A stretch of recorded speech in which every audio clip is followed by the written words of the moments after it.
Please join me in welcoming Mary. Thank you, Eric. And I'm going to move this up so I can see what is on the screen,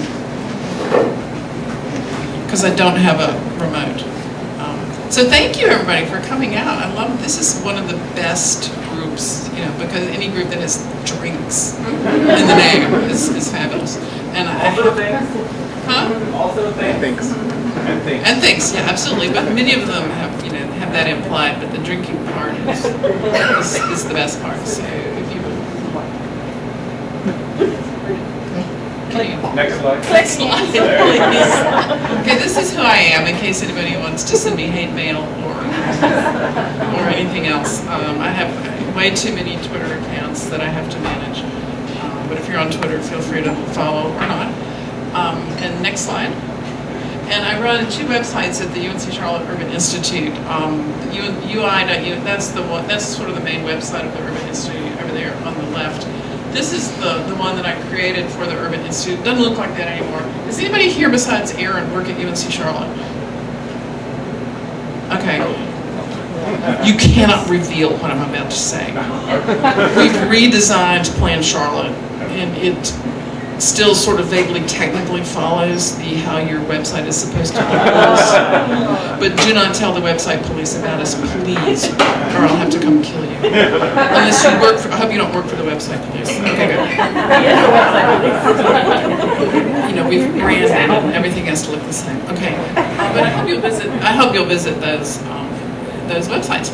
So I'm going to talk first about city walks. I don't know why it's like hanging off the top. But this is in fact related to Jane Jacobs. Every year Plan Charlotte sponsors a bunch of walks through the neighborhoods of Charlotte. We did this starting in 2012.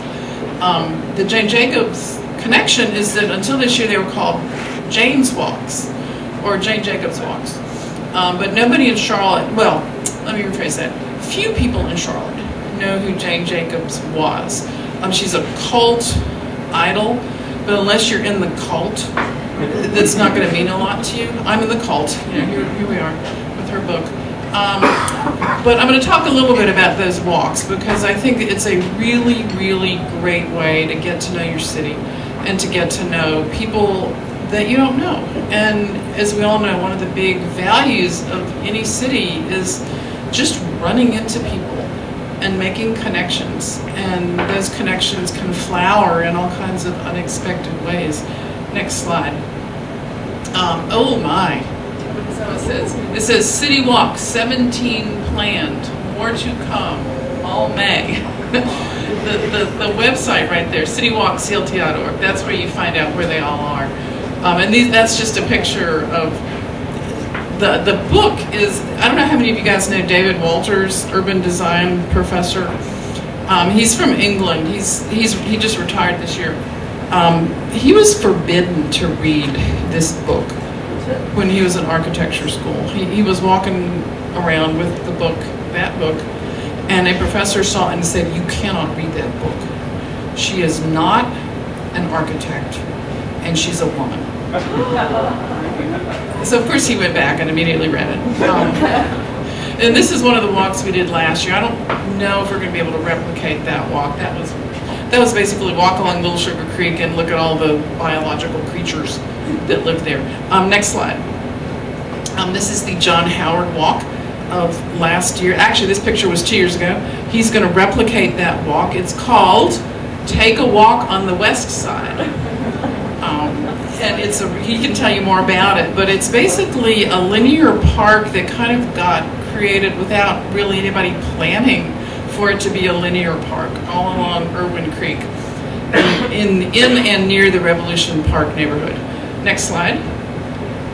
And we have the NoDa, 2 NoDa walking tours sponsored by the Charlotte Museum of History. Kay Penniger, the director's in the back, in the green, sipping a beer. And Matt. Pardon? And thinking. And she's thinking too. She's not just drinking. And Matt and Michelle Lemire are going to be your tour guides on this walk. I went on one that Tom Hanchett did a few years ago, and it was really interesting. I learned all kinds of neat stuff, and I thought I knew a lot about Charlotte history. But what was also neat was that there were people who had lived in Charlotte for years, who came on this walk and said, I've always heard about this NoDa neighborhood, but I've never been there. And I think they were kind of happy to have a crowd. I think there was some fear, maybe, on some parts, that maybe it was not a safe place to be. And of course, that whole image was completely shattered, thank goodness. So I hope y'all will show up for these walks on Saturday, May 7th. Next slide, please. And these are, is there any way, you can't pull it down anymore, can you? So these are basically a whole list of the walks. I'm going to let you look just briefly there in case you see any that you like. They are free, they're open to the public. You don't have to register except for a couple of them, although we're asking people to do that just so the walk leaders will have some hint of how many people are going to show up. So why go on walks? What does that have to do with Jane Jacobs? I'm going to get to that. Next slide. That's the Enderley Park. Oh, you can't see. The website is the important part. citywalksclt.org. That's where you'll see that whole list that you were just taking pictures of so that you could save it.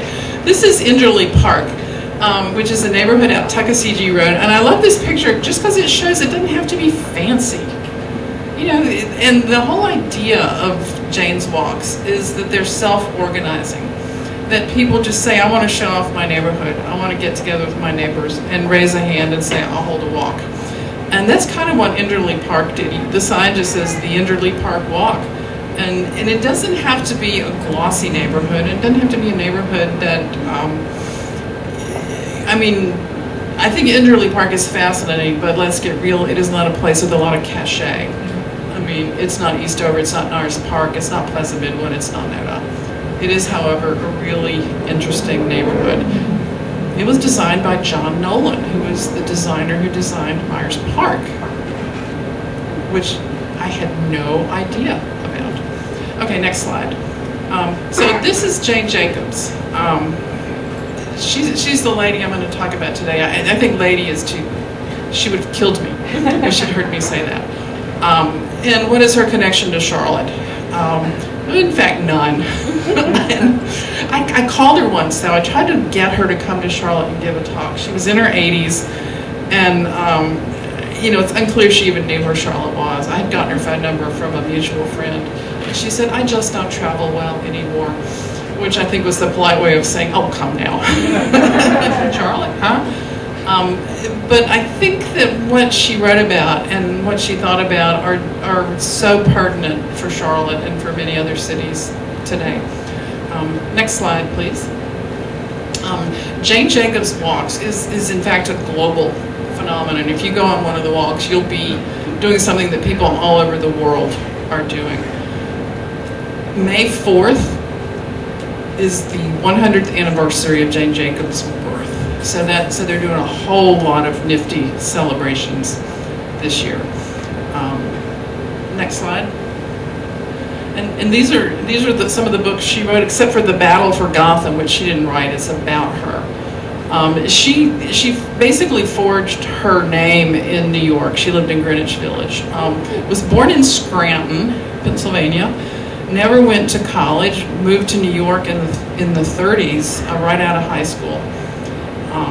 Later in life, she was offered the opportunity to have a college degree, and she refused. She refused it. She didn't like being told what courses she should take. One of the great things about Jane Jacobs is that she was a complete contrarian. And as a contrarian myself, I love it. I love that. Next slide, please. Oh wait, back up. I'm going to talk more about Jane Jacobs a little bit. So the one she's famous for is The Death and Life of Great American Cities. It's over there on the left. And if you're a writer, and if you ever read books on planning, you basically know that there's a lot of gobbledygook. With all due respect to the planners in the audience, they are tough going. So she opens her book saying, this book is an attack on current city planning and rebuilding, period. I loved it. And she goes on to just excoriate the planning profession of the 1950s, which if you've ever read history or if you're over a certain age, you know they were so deeply into the idea of slum clearance, just urban renewal, wiping out everything, building lots of open space. Jane Jacobs, you know, she did not have the warm fuzzies for open space that you hear a lot of people have. Her theory was essentially that a city has got to have a whole lot of people, it's got to have density, it's got to have a lot of different uses going on close together.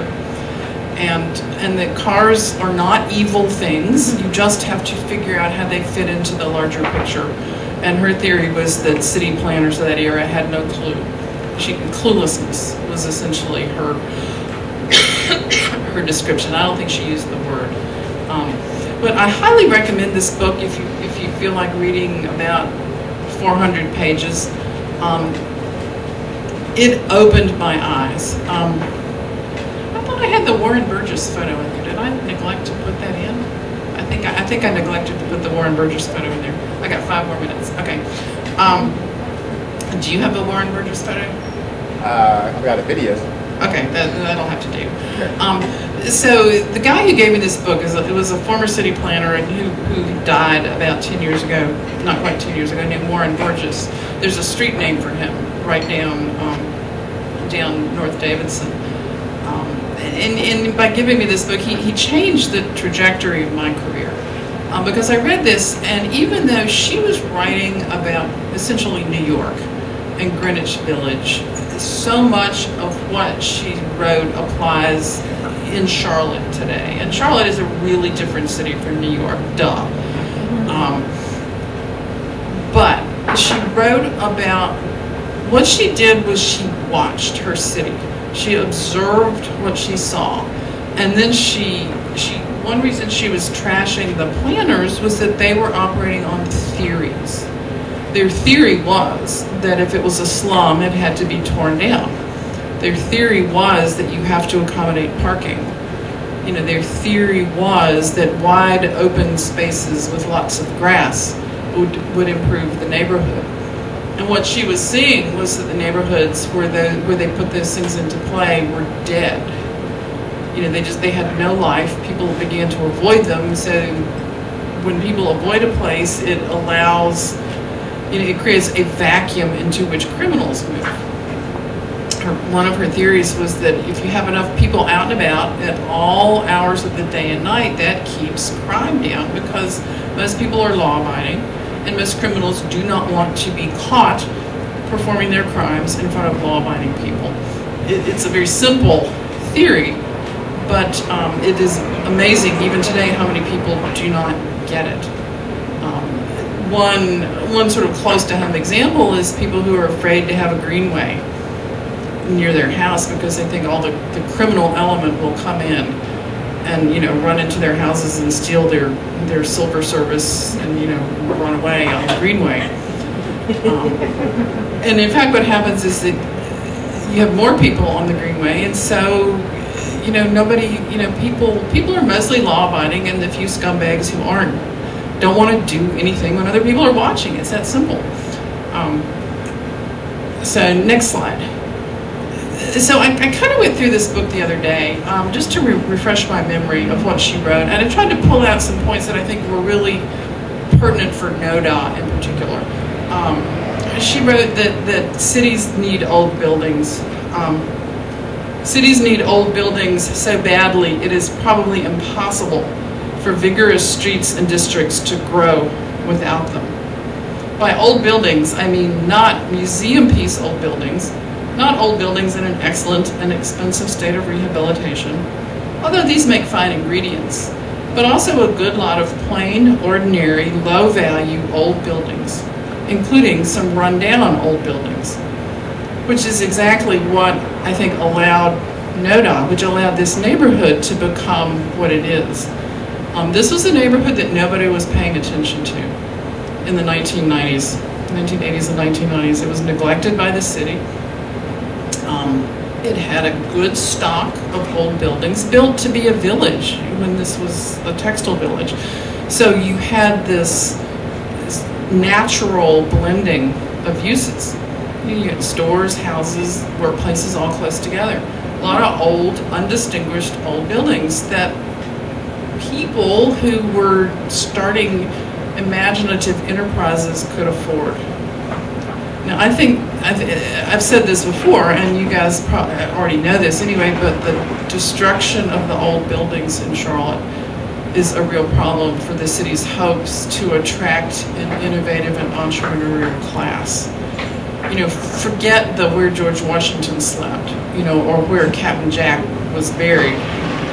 It's just the fact of cheap old space. We're in a great example of it.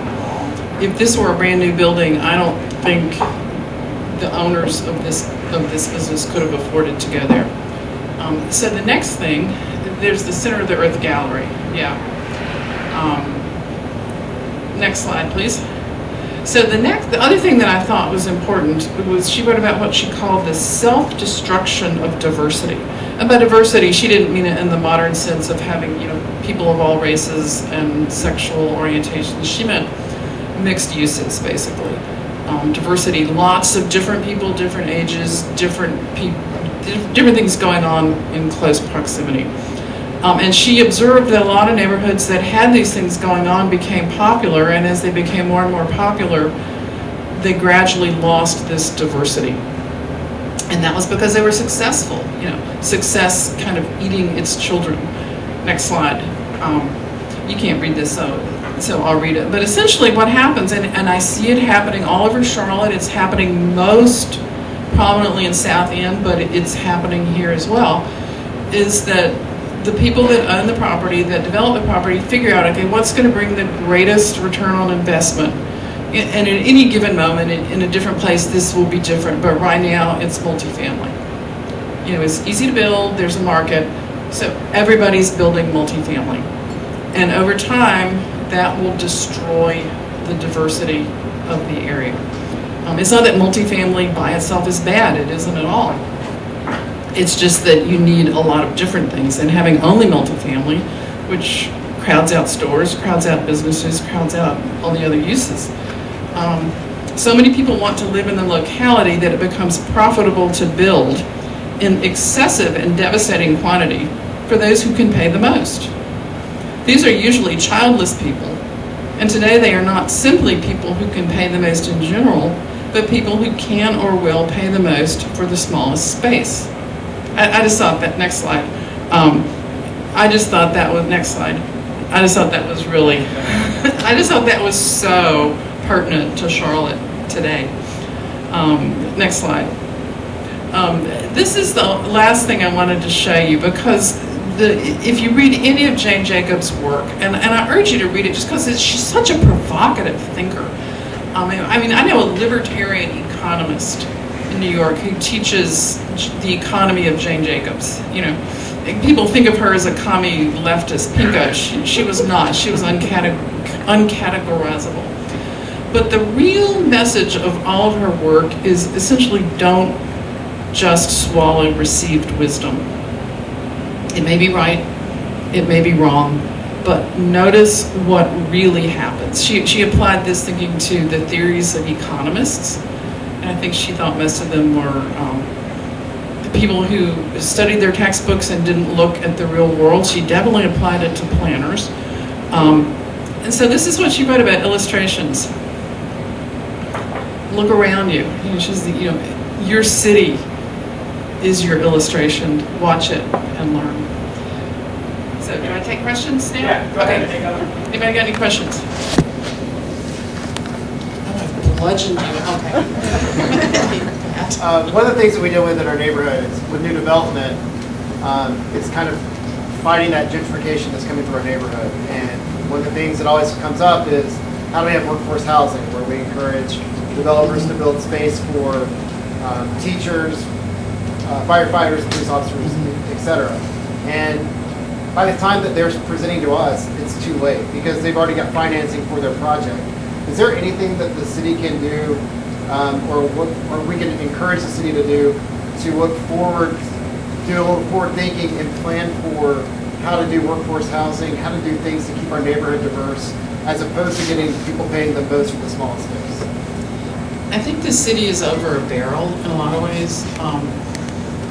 There's a lot of tools that are available in other states that are not available in Charlotte or in North Carolina. One tool that some cities have adopted is called inclusionary zoning. You're required to provide a certain amount of affordable housing if your development is over X number of units. The city attorneys say it's not legal in the state. There are at least two other municipalities have adopted this zoning. What's happened is that the courts have not really clarified whether it's legal or not. And so the Charlotte attorneys, being very smart people, know if Charlotte adopted this, that would be like waving a red flag in front of a bull. And we would lose not only our airport, but God knows what else. The legislature would swoop in and get its revenge. So nobody's going to adopt it, and nobody wants it to get into court right now.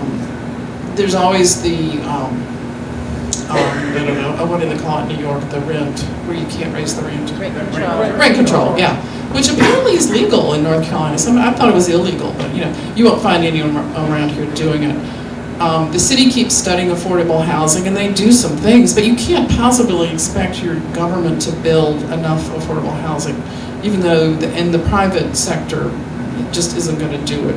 If you have to buy, if you're buying land in Myers Park, just the cost of the land means you can't put.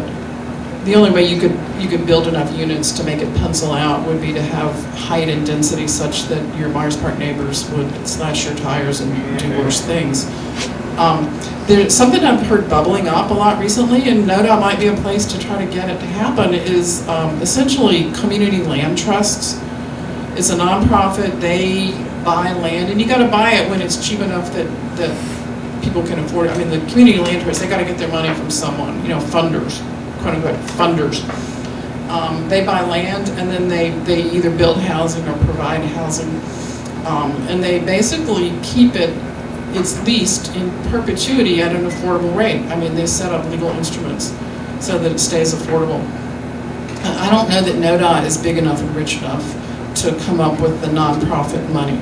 I do think that if NoDa and Pleasant Midwood and South End and a variety of other neighborhoods that are really worried about this issue, if they all got together, there might be enough bulk of people and voters to make something happen. One of the things I was trying to read about, okay, what do? This self-destruction and diversity, what are some tools that Jacobs pointed to? One she pointed to was downzoning, basically setting a height limit in an area. Which is absolutely, they could do it in Charlotte. They have never done it, and when you bring it up, it's kind of like you just belched at a dinner party. They go, oh, height limit, oh. Or they set a height limit at like 15 floors. And another one is really intensive zoning, intensive fine-grained zoning. Our zoning code now is like a blunt sledgehammer. It just doesn't do what they want it to do. And so that was one of her tools. And another trip, she was talking about places where you can't get a loan because there was redlining was a real problem. And my guess is that NoDa was probably redlined in years past, which is one reason that it kind of survived, that the fabric of the neighborhood survived. So she talks about the north end of Boston, which was a slum, except then after a while it wasn't a slum because the people who lived there just kind of saved their money, and that they happened to have a lot of craftsmen and builders in the neighborhood. They kind of they did their own renovations without getting loans, or they borrowed it from grandma. The other neighborhood she talks about is the back of the yards in Chicago, the famous Saul Alinsky neighborhood activist, if you've ever heard of him. And what they did, it was Southside Chicago, and there was just enough people that they all got together and basically went to the banks and said, look, we've got a combined total of, however many $1 million, deposited in your banks, and you're not giving us loans. How interesting.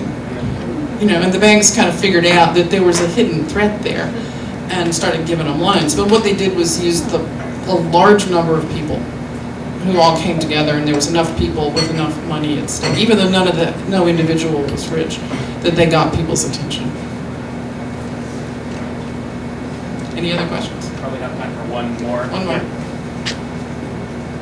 I think it's time for a drink. All right. Thank you very much. Yeah, let me turn it over to you. Good evening, everybody. Video. I found this video on YouTube about North Charlotte, NoDa back in 1994 that was produced by the city and Warren Burgess. Some of y'all may remember him from way back when. How many folks are living for 10 years or more? I'm just curious. How about 10 years or less? So more than half. Cool. So you might like this video. It's a little bit of history for you guys to show where you've been, where you are, where you're going to go.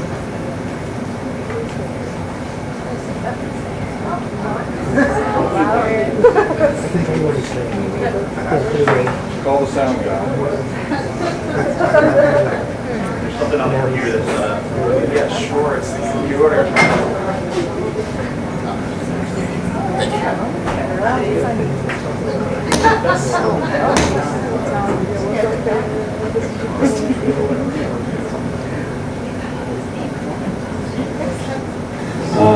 That will be able to take advantage of some specific programs. But to work within that umbrella to form a cooperative of volunteer labor where you all get together and work on each other's houses. And we develop some expertise and try and get either the city or in working with Habitat, get somebody who is an expert in renovations to work along with us to set these jobs up. The thought is that the first couple of houses, until you build up credits to get your own housework done, the first couple of houses go by lottery. So those people who want work done, we just draw by lot to see who gets done first, with the understanding that the first houses go on trust that those people will put in their time on other people's houses. We're talking about new front porches, new roofs, maybe kitchen, bathroom, the things that are most needed in houses when they get to be the age of most of the houses in the neighborhood. I firmly believe that we need to do that first before we do much else. Because if we don't stabilize what's here and keep the people that are here, then we're not going to get new people in. The development of more owner-occupied housing would initially focus on the original mill villages of Highland Park No. 3 and Mecklenburg Mills. Most of this development would target initial home buyers with modest incomes. A comprehensive effort was envisioned for these two historic villages, an effort that would include home improvements, repairing of public streets and sidewalks, lighting, tree planting, and new signage that would bring to life the historic characteristics of North Charlotte. A nonprofit organization, the North Charlotte Community Development Corporation, would be established. The next thing we want to do is, other than establishing that co-op, is to work with nonprofit housing organizations, such as the Housing Partnership and Habitat, the City of Charlotte, and local banks to acquire rental housing, renovate it, and hopefully sell it, so that we can get more owner occupancy. Owner occupancy always gives us, it seems to give us more of a sense of pride. The Community Development Corporation would work with existing agencies and professionals to identify qualified potential homeowners. Existing residents would be targeted to participate in these home ownership programs, and area realtors would be encouraged to actively market the historic characteristics of North Charlotte. Habitat for Humanity would also be brought into the picture, providing yet another source for the development of owner-occupied housing. Current Habitat prototypes could be modified with gables, porches, and other features consistent with the classic North Charlotte house. Probably resources that we could help them to be homeowner, like a bank that would loan money for them to purchase a house here, or the city or the county to put some program that would be able to give resources for people to purchase a home. The North Charlotte Community Development Corporation would play a key role in the development of new neighborhood-oriented businesses on North Davidson Street and the Plaza. Low-interest loans through local banks and the city's Neighborhood Development Department would encourage the renovation and reuse of buildings. On North Davidson Street, efforts would focus on re-establishing the historic Main Street characteristics of this once thriving commercial district. Every effort would be made to clean up the overall physical appearance of the area, removing junk as well as adding landscaping and signage at entry points to North Charlotte. The Charlotte Department of Transportation is already looking at ways to reroute truck traffic that currently uses North Davidson Street. The department is also focusing on ways to minimize speeding traffic and provide pedestrian crossings on Matheson Avenue, a residential street that serves as a main thoroughfare for commercial traffic. Those were the recommendations of the people of historic North Charlotte. Ultimately, it will be the people that play the main role in making it happen. The challenge will be for them to work together to achieve that goal. That challenge can only be met if we as individuals put aside our differences and prejudices and commit ourselves unselfishly to the well-being of our neighbors. Out of this grows a partnership of the historic North Charlotte Neighborhood Association, area businesses and churches, the Johnson YMCA, and various city and county departments that will work together to make this the kind of neighborhood we'll be proud for our children to inherit. In the end, it is the spirit of the neighborhood, its sense of community, that will determine its vitality and future. That spirit once existed in North Charlotte and can rise again through the hard work of people who care.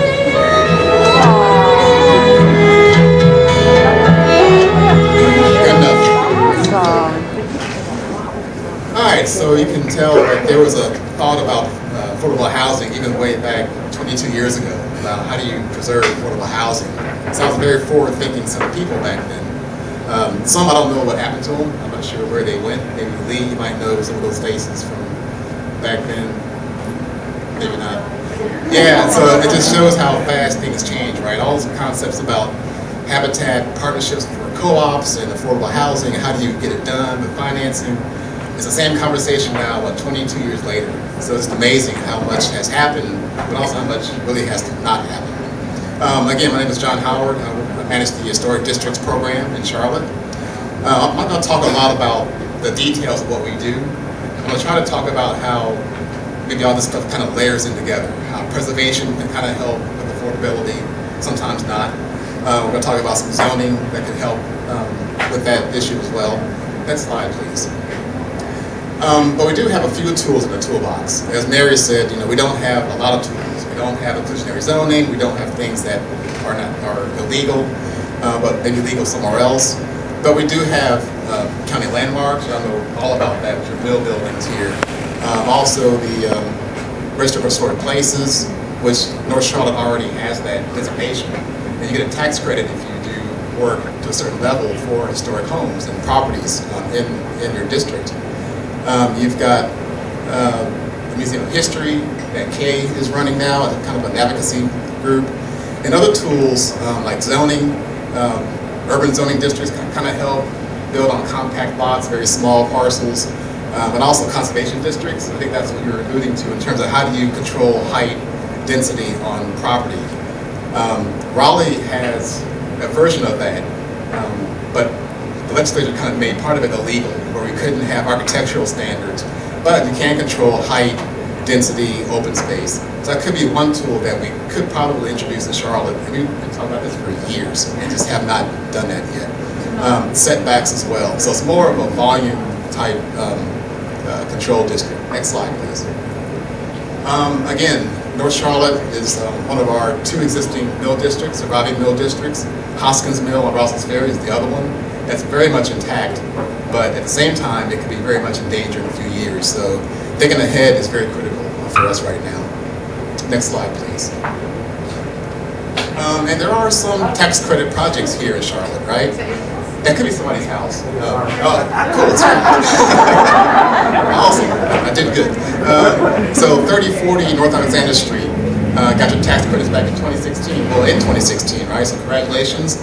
It's non-income producing. So if you're income producing, there's a different set of grants that you might get. If you're non-income producing, there's a different amount of money that you can get. And it's a tax credit. And your mill buildings are all great, of course. Mecklenburg Mill, Highland Park Mill. There's a mill house that I think was wrapped into the last one, Johnston Mill, that I couldn't find, 614 or 414 Mercury Street. I'm not sure where that property is anymore, but mill buildings are great tax credit projects. Next slide, please. And you have a few good landmarks here, of course, the fire station, the old pharmacy on the corner. That's been a couple of different uses now, Cabo Fish Taco, and of course the mill buildings. All right, I like Cabo too. Next slide, please. Let's back up one. Okay. We talked a lot with you guys about should it become a historic district or not, and the pros and cons of what that means for North Charlotte and NoDa. Y'all are very unique. Currently we have 6 districts, but they're more of the bungalow Victorian type neighborhoods. But we don't have a mill district, which I think is kind of our biggest missing piece. But how would a local historic district impact a mill district? So I think part of the conversation is, how would we create standards that would help meet your needs and not erase the creativity that you already have and your uniqueness. Next slide, please. So I went back and looked at your NoDa vision plan that some of you all were involved in back in 2010. And there are a lot of similarities between what we do and what you all want. One, for the mill buildings, preserve at all costs, which is what you're doing. And any additional buildings on those sites should not be taller than the tower that's on that site. So preserving those view sheds is very important. That's very critical for us and for you. As far as the homes, number one was to preserve the Kramer and Tompkins homes. That's along Davidson Street and going back a few blocks. A very simple mill rectilinear buildings. Scale and massing, keep that intact. That means additions shouldn't be taller than the home. It shouldn't hide the home. It should be complementary. And maybe even build to the back only. So you keep that mill streetscape intact. And lastly, no subdivision. Keeping the lots as they are and not having these really small micro lots in your neighborhoods. Next slide, please. A little bit more broader, maintaining the pedestrian scale on 36th Street. That means your setbacks, your building heights should be kind of what they are today. Maintaining mixed use, that could be a way of keeping those homes intact, not tearing them down for higher density, but using them for office, retail, those kinds of uses. And renovate instead of tearing down. That's always a big deal for us in our world. We can't prevent demolitions, but we can delay it for about a year. Next slide, please. Some of our criteria, I won't go through all this stuff, but it's very kind of generic. And again, we would want to create kind of standards for the mill district. Cool. Next slide, please. So we look at things like the rhythm of a street, the heights of the buildings that go down the street and up the street, and what's that context and character of the block. So we kind of look at things on a case-by-case basis based on where that house is in that block in that district. Next slide, please. So we look at things like setbacks again, and again, how the new infill house fits in with the original homes. Again, we don't want to see teardowns, but when it happens, we look at how that house or that structure fits in with that existing context. Next slide. So how could we help preserve NoDa's, North Charlotte's unique architectural character? Again, next slide, please. So I put this map together for y'all to see kind of what's happening in terms of what's being built that's new versus what's kind of retained historically. The green is kind of what is really the intact portions of NoDa, and the yellow is kind of what's either eroding or in danger of losing that character. We kind of already know what's happening on Card Street, Heron Avenue. That's really kind of falling apart. It's not really even part of the district now, but it's still part of it, but it's so altered that it wouldn't really qualify anymore. The middle part is pretty much already gone, but you've got two great places here right now that are still really intact, have a lot of character, a lot of continuity. So I think there's a real opportunity here to do something more maybe than just having a national register district. That's where we could probably help you all maintain that character somewhat. Next slide, please. Something else that's really unique to this mill district is that you've got these alleyways along Davidson Street, right? So if you combine maybe rezoning to like an urban residential district so that you could have more space to build on in the back and maybe keep that house in the front. So you're not pressured to tear down a house and build back something higher density, and use the alleys to access the rear of these properties and not have the front-loaded streetscapes or front-loaded garages and parking in the front. So keeping those alleyways intact is really important. Next slide, please. Again, just the simplicity of the mill house, they're very attractive. Definitely a point in time when this was what this village was, right? And the great thing about NoDa is people have really gone to a lot of expense to keep things the way they are. They've gone and rehabbed the windows, or they've maintained their windows and their roofs and just done the basic maintenance. But we all know that you are kind of in danger of losing that historic character. But again, we always encourage to repair, not replace. So your windows, doors, big features, chimneys, that kind of thing. Again, new additions shouldn't hide the structure. It should be complementary.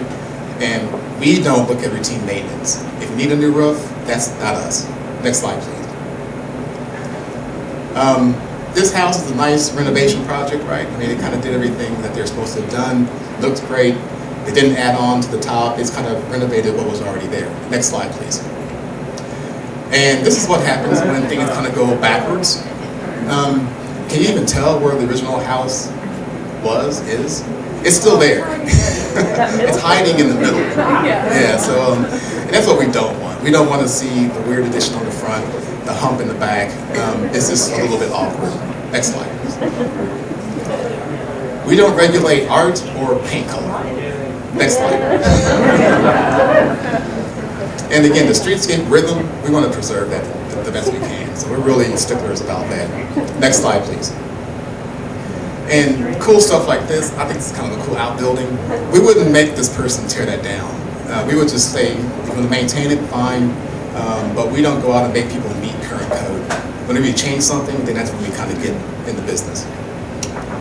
House number here, really cool. I love that. Next slide. It's fine with us. And again, new development can fit in, the scale, the setbacks, all that's fine. Materials look good. Next slide, please. We don't regulate style. So we don't say you have to build a new mill house or a new version of a mill house. You don't have to build a bungalow or Victorian. If you meet scale, massing, fenestration, materials, then you're good with us. Next slide, please. We do look at handrails, fences. We have certain guidelines for that. Next slide. Next slide again. And also cool stuff that's on the house. The supports for the porch, the windows, again, the chimneys, the doors, all those things that make the mill house kind of unique. We want to see those preserved and not taken away. Next slide, please. Painting on masonry, that's one thing that we look at. If it's not painted already, we don't encourage that. Yes, sir. Almost done. Two more. We like this. We like having these little bodega stores in the districts. So we're more about character and not zoning. So we kind of want to blend in with where you are. Next slide. And the last one is, again, we can't deny demolition. We can only delay it for about a year. We have to go to Raleigh to fight for anything more than a year. So that's something we're working on, we're thinking about. I think that's all. Cool. Any questions? That's a lot. Yes, ma'am. Yes, ma'am. I live on North Davidson, so there's an actual alleyway that you can use. Yeah, the question is there really an alley that runs parallel North Davidson Street? And yes, there are a system of easements and alleys. They may not be improved. You may see trees, maybe a garbage can or a telephone pole, but those are easements for access for the homes on either side. So that's for you to use. Sometimes people will abandon them, they'll have them closed off and add that to their yard, but usually have to see those remain open just for rear access. But you can't get a driveway in the front of your house, so you got to have an alley to get to the back of your house. Yes, ma'am. The process for becoming a local historic district is a rezoning process. So it's going to city council and getting that overlay on top of your neighborhood first. But before that happens, we do outreach as far as education to make sure you all know what it means, what your restrictions are, what the rules are. So the rezoning process could take 4 months, but the whole process could take like a year, sometimes 5, sometimes 10. It depends on the neighborhood's involvement, the politics of your neighborhood. City council, it's not a majority vote by the neighbors. City council votes up or down, whether or not you become a district. So it's really not majority rules, it's whether or not they get a lot of protests, petitions, or who's going to be against it. So it's really more of a neighborhood-led thing, not us. And there is a cost. There's a rezoning fee, there's like a survey fee, so there's money involved in the research. Question on North Davidson, those homes, obviously they're rural homes, how do you protect those and how do you protect those? Good question. The question is, how do you protect the homes on North Davidson and those structures, but also how do you protect the homes behind it that back up to those properties, because you could get kind of tall back there. That's something that, one, the zoning district would control the height to an extent. What we do in historic districts is we don't look at the zoning rules, we look at what fits in contextually. So What about the uses? Are there concerns with the uses, no, we don't care about the use. Well, we care somewhat. We don't really care about the use. We're more about the character, what you see on the street, and the architecture and the physical structure. The use, it could be yoga studio, restaurant, bar, whatever. I was just more concerned with noise and That would be a concern. We were just down at Austin down the Range Street. They've done a really nice job of seeing Range Street. They take a lot of the things and permanent fabulous. They did a fabulous job with it. I can see that happening along here. But again, just trying to create that buffer and protection. Yeah, bars and restaurants, there is a noise buffer that you have to abide by. So maybe for some properties it wouldn't work, but for art studios, I mean, those would be great places to have that we use. In Villa Heights right now, there's pretty much not a street we'll go on that doesn't have a house that's been demolished, and they're building brand new larger homes. I know you guys have a lot on your plate. In your opinion, or do you guys kind of watch to see when you think a neighborhood is becoming endangered, and in your opinion, or in the agency's opinion, how endangered do you think NoDa is? The arts systems. Well, I'll tell you again, I'm surprised that it's really lasted the way it has for so long. I started working here in 2000, and that's when it really was heating up. The rezonings and, pads got torn down. That was a big deal. So I'm kind of surprised it's intact as it is. Maybe not the Davidson Street side, the commercial district, but at least the neighborhood side seems to be really intact. I don't have a good gauge on how long it's going to last. You guys are the agents and the brokers. You might know more than I do about that, but I'd imagine that at some point it's going to change again. At some point, and again, we're going to do so much to protect that, or to not have that happen. Again, we're not as firm as Fredericksburg, Virginia. We were very restrictive in terms of what you can tear down and not tear down. We're Charlotte. Y'all kind of know this whole story. I ain't got to go through all that. So we're kind of different. So it's kind of like, how do we manage growth and not prevent growth? And that's kind of what we've always been. So I think I would defer to you all as far as what do you want and what are your goals for preservation and how can we kind of meet you halfway. We'll be your biggest advocate if you want. But for us, it's more of a community-led thing, not us. Yes, sir. So what are the impacts and implications of being the district on the National Register of Historic Properties? Well, the National Register, again, that's a voluntary program where you don't have to apply for the tax credit. It's voluntary, and you can probably talk a lot more about the process. It's not easy, I don't think. Ours was a state tax credit. Okay, it's a state tax credit. They don't let you go too far. They look at the exterior and interior. So the room arrangements, type of materials, they have a much more, thorough process than we do. We're only about the exterior, not the interior. So that's kind of the distinction. We don't have a bonus like a tax credit. Our bonus is maintaining some kind of consistency architecturally and making sure that what goes on the house is of the right quality in terms of material, style, appearance. We're an appearance-based commission. We want to see what looks good along the street and that it fits in well. The register and the tax credit program, that's really the bonus to kind of get you, to incentivize you to preserve your property.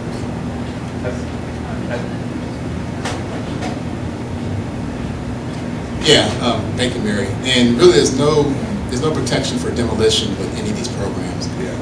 But Lee's working on something, I think, still. With how do you self-impose restrictions? You can have a deed restriction of this house cannot be demolished, ever. So you have that right as well for your own properties. You can self-impose those restrictions, or for 99 years or what have you. Is there any leeway on the painted masonry? Because we love our murals here, and if we did this, that would stop, the way I'm understanding. Good question, and I knew that was going to come up. That's one of those preservation kind of 101 things where brick and stone is like a natural material, and it should not be covered up. If it's got a major defect, like bad mortar, mismatched materials, or mismatched brick, or just poor craftsmanship, then you can paint it. And we get painted brick requests all the time. It's constant. That would be something we have to work through. Because walking around, looking at the murals, which are beautiful, and looking at all the painted buildings, I can see how that's part of the NoDa character. That kind of makes you all what you are to a certain extent. That would be the one thing that may be the biggest holdup, in all honesty, would be the painted brick. So if each historic district has an overlay, you have to adopt the overlay. Can you tweak the language in that overlay to say for this, only for this historic district, there's a change in the basic assumption? I would say that would be a no. I'm looking at my real preservation planner, Christy, over here by the bar, and she's like, It's also an issue with the integrity of the brick. Painting it can harm the brick and cause a lot more long-term damage to brick buildings than just keeping them natural. It keeps the brick from breathing. Yeah. And then eventually the surface of the brick will delaminate and then deteriorate. so there's kind of a contradiction going on there. Probably one more, yeah. Have other cities, like, I know Philadelphia has a ton of historic area and a ton of murals on brick. How have they dealt with that? We need to find out. I would imagine that this is like not a Charlotte thing. This is a national preservation issue, not just city by city. That's kind of one of those, an absolute no, unless there's some other details. But we're going to do more research if you want on that one. But I don't think there's much leeway on that one, I'm afraid. So that's probably the time that we have. He's the boss. Thank you, John. So, last question will be publicly, but I think John and Mary will be here for a little minute, so hit them up with questions. Let's see, a couple announcements. If you are still interested in neighborhood preservation, come on out to Back in the Day meetings. We meet the second Thursday of the month at 6:30 p.m. over at Benny Pinello's. If you love rezoning, come out the first Tuesday of the month right here at the Evening News for the NoDa Neighborhood Business Association. If you want to be taken around the neighborhood and be given a very personable tour of our area by 4 luminaries of the neighborhood, come out May 7th for the City Walk tours. They will start, minor correction, the slide said Jack Beagles, it will actually be at Heist Brewery. It's a little bit further down the line, and we'll take you around. Our next Drinks and Thinks will be here Thursday, May 26th. And the topic then is going to be a co-sponsored one with the Greenification Committee, excuse me, and we'll be talking about sidewalk gardening and pollinator trees. And we normally take donations for this, but we're not taking them tonight. Make sure you take care of your bartenders who've been wonderful, and thank you to. The most important historical note is that this very space right here, the Evening News, is just this past week celebrated its 15th birthday under Joe Quinlan, so stay tuned for that. Come back. If you're not from here, enjoy the neighborhood. If you're from here, keep doing what you're doing.